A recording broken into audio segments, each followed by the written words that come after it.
Good day everyone. I am Javelin Telada and I am here to discuss about the Persian civilization. Okay, so let's start exploring the Persian civilization. The Persian civilization is known as the world's great or the world's first great empire. About 2,300 years ago, the Persian Empire or the Persian civilization covered over 2 million square miles and held nearly half the world's population. Although Alexander the Great may have disagreed, but this was the world's first great empire. Okay, so let's start exploring the Persian civilization first with its geography. Okay, so Persian civilization have water masses touching upon the Arabian Sea, the Arab Sea, Black Sea, the Caspian Sea, the Mediterranean Sea, the Persian Gulf, and of course the Red Sea. The rivers associated with the civilization is the River Euphrates, Tigris, and Indus, surrounded by the Arabian Desert Caucasus Mountains. The climate of the in Persia is that it's generally hot and dry, with the exemption of course of the fertile Crescent River Valley with fairly mild lesser in the more mountainous terrain. Okay, let's go now to the ancient Persian civilization. The term Persian civilization can refer to two distinct historical entities. First, the pre-Islamic civilization of ancient Persia, and the second one, which is the Persian civilization of Islamic times.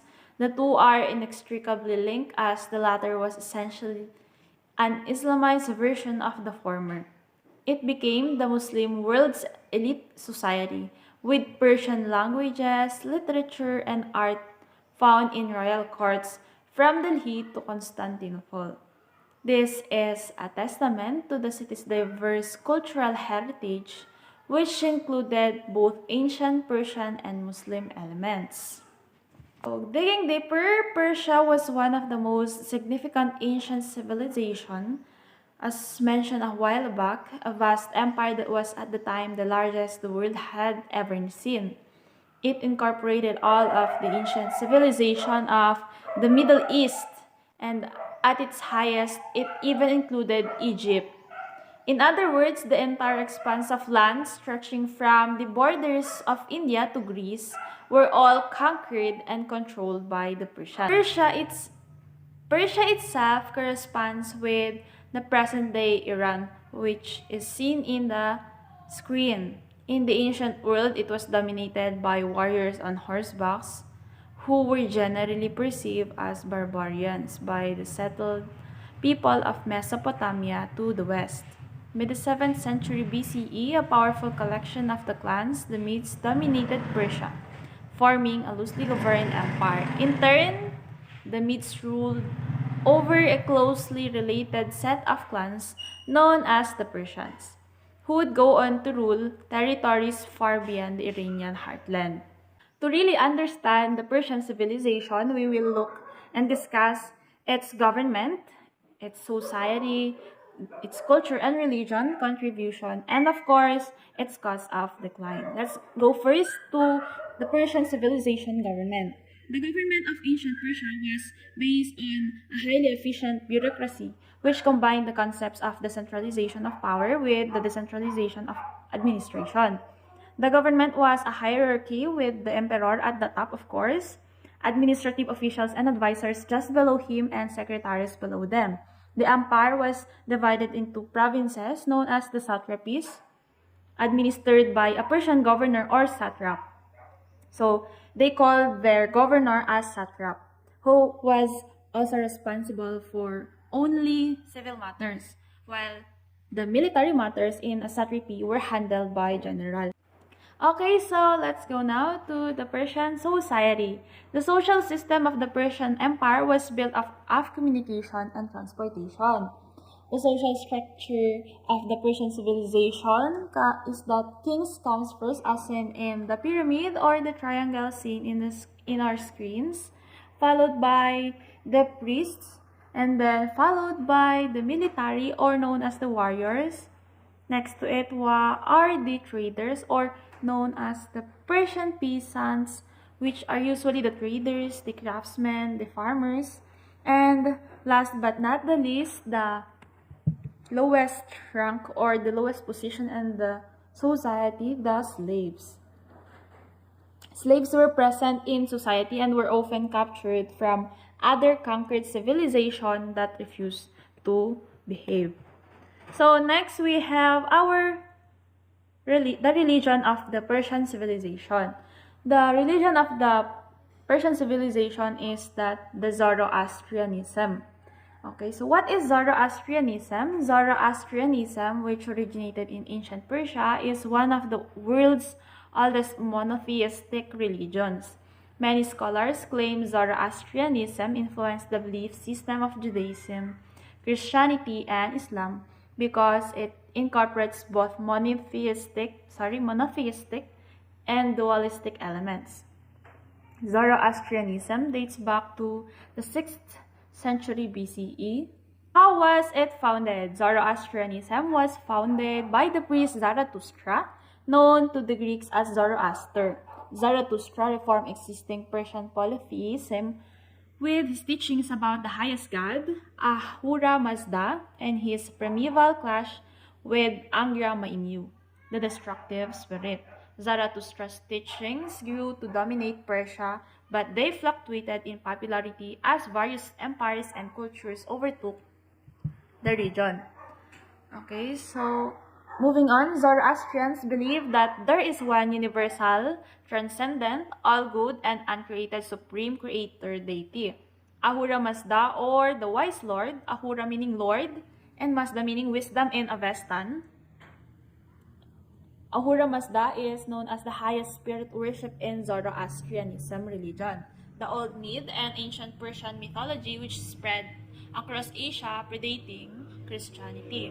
Ahura Mazda was also known as Ahura Mazda, Harzu, Hormuz,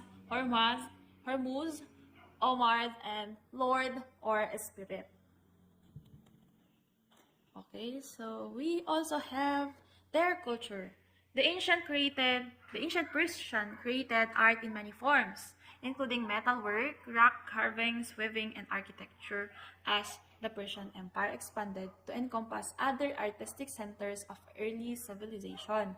A new style was formed with influences from these sources.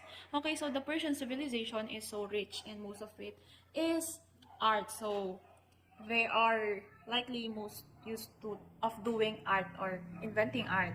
Early Persians art also includes large carved rock reliefs cut into cliffs, such as those found in the cemetery, filled with tombs of the kings, the elaborate rock murals, or the peak equestrian scenes and battle victories. The history of carpet weaving is also dominated by the Persians, which dates back to the nomadic tribes. The ancient Greeks prized the artistry of these hand-woven rugs, famous for their elaborate design and bright colors. Today, most Persian rugs are made of wool, silk, and cotton. So, as you can see in the descriptions, Persia is so rich with the raw materials, and they are also rich in their culture. I mentioned a while back that the Persians do a lot of artworks, meaning they are mostly like to engage in art and do some art every day. It's their way of life. It's how they express themselves. So aside from the mention a while back, they also do painting, miniature, the calligraphy. They also do rugs as mentioned, or rugs or weaving. They also do pottery, tile work. They also have minakari, katamkari, which are the metal works. They just differ with the designs. The galamzani, their languages, literature, their architecture, and fashion, jewelry. And last but not the least, and the most important to us now, the food, which is to be discussed later on. Okay, so let's go now to the paintings. Yeah, so the Persian civilizations have also engaged before in painting. So the Persian style of painting represents their art realism tradition, which strives for the truthfulness in form and detail. So we can see here a sample of Persian paintings. Ayan. Okay, so next one, the miniature.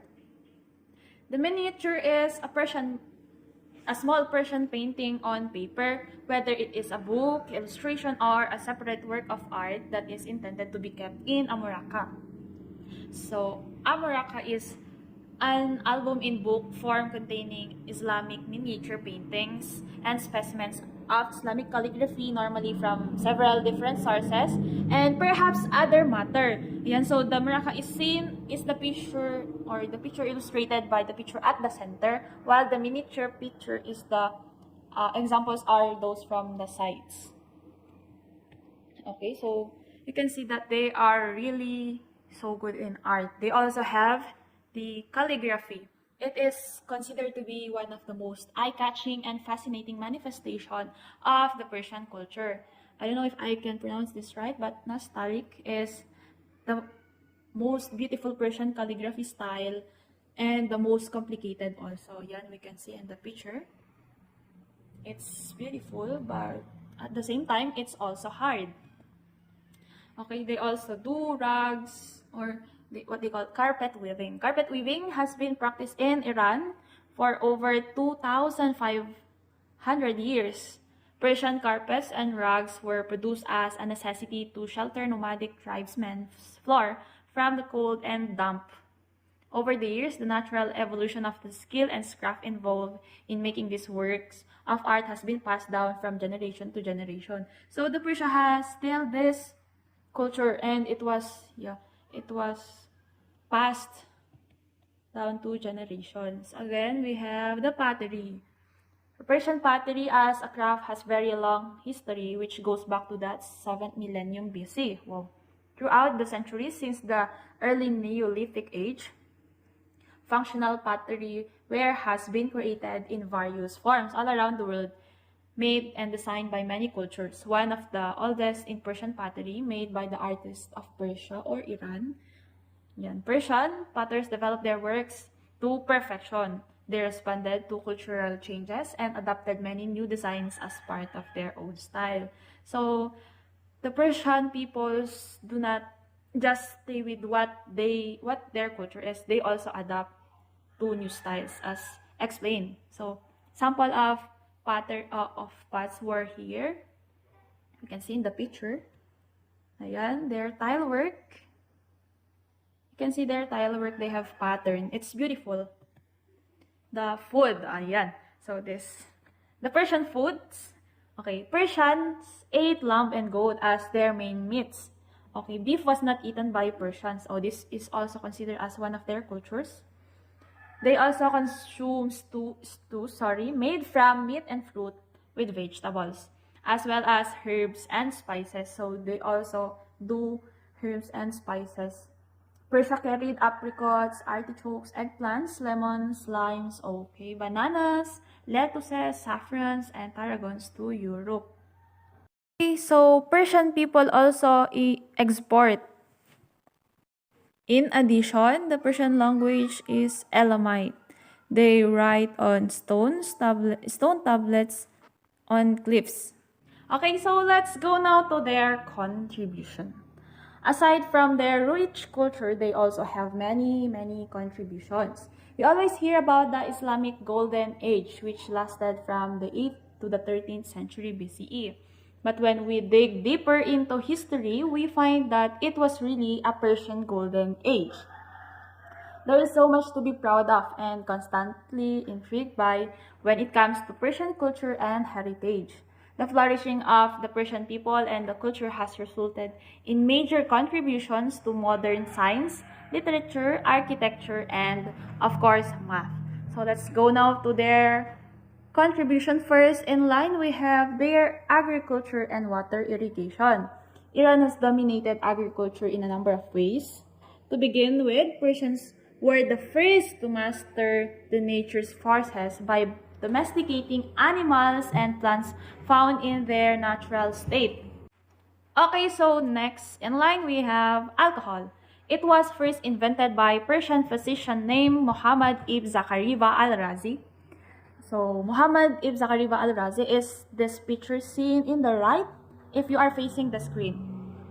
He worked on different gases and chemicals and invented alcohol. So he is the one who invented the alcohol which our guys or the other guys most probably love.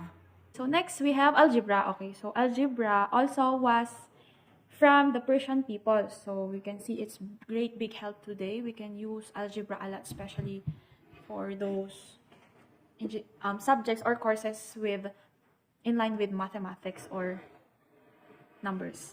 Okay, so Khwarizmi, a Persian mathematician, invented modern-day algebra, and word algorithm is even a Latinized form of his name. So Khwarizmi's book, the Compendious Book on Calculation by Completion and Balancing, was a pioneering piece of work offering practical answers for land distribution, rules on inheritance, and distributing salaries.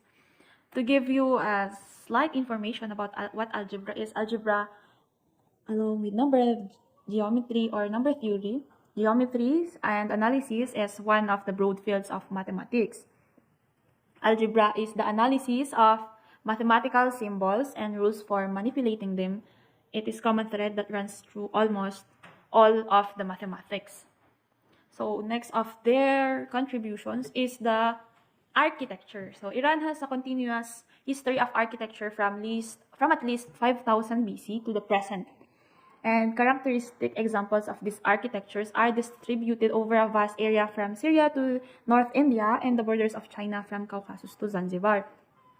So the Persian civilization also have their own architecture buildings before. They also do architecture things like building, and its great impact of today is that some of their styles are being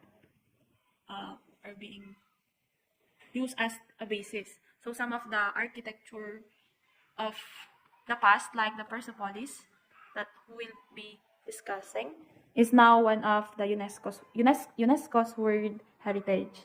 Okay, so to give you a deeper background of what Persepolis is, okay, so the Achaemenid Empire's capital was Persepolis. It was constructed on a huge half-artificial, half-natural terrace on which the King of Kings built an impressive palace complex based on Mesopotamian designs. It is one of a kind archaeological site because of the significance and nature of the monumental ruins. So it is so monumental. So if you are going to watch on the history channels, the Persepolis is being featured on the National Geography, and you can, if you want to know more about Persepolis and the building, you can watch and just search. Okay, so these are the examples of the archaeological buildings built by the Persian people. Okay, so next, one of their biggest contribution is also the astronomy. So they also have a great contribution. Okay, so astronomy has always played a significant role in Persian society. Many notable astronomers such as Biruni and Khayyam in the first half of the 11th century and Tusi in the 13th century were instrumental in the development of astronomy in Iran at the time. Similarly, astronomy schools like Marrakech Observatory used to be among the most prominent astronomy research institutes in the world. So even the Persian people excel in not just on math but also on science. Imagine they also have big contribution to our today's astronomy. So others of the Persian civilization's contribution is the backgammon. So backgammon is one of the oldest known board games. So backgammon is a board game. Its history can be traced back nearly 5,000 years to archaeological discoveries. So we have a sample picture of the board game backgammon. It is a two-player game where each blade has 15 pieces that move between 24 triangles according to the roll of the dice. Okay, so they also use dice. Okay, also of their contribution is the bank. We know what is bank. The bricks, which are used today, gas masks, batteries, which are also important in today's generation, the guitar, which is used in playing music, gloves, one of the most important PPEs today that we need. Also the orchestra, of course the wheel, the textile industry. Okay, so the Persian civilization really have a rich culture and contribution. They also contributed on the modern medicine, yun, wheel, repeated, sulfuric acid, polo or shofgan, the clothing, the perfumes, ayan. So cutlery refers to tools used for preparing or serving and eating foods. It's most likely kitchen utensils. Okay, so cutlery are silverware, tableware, utensils, and flatware. And then we also have the Shahnamena.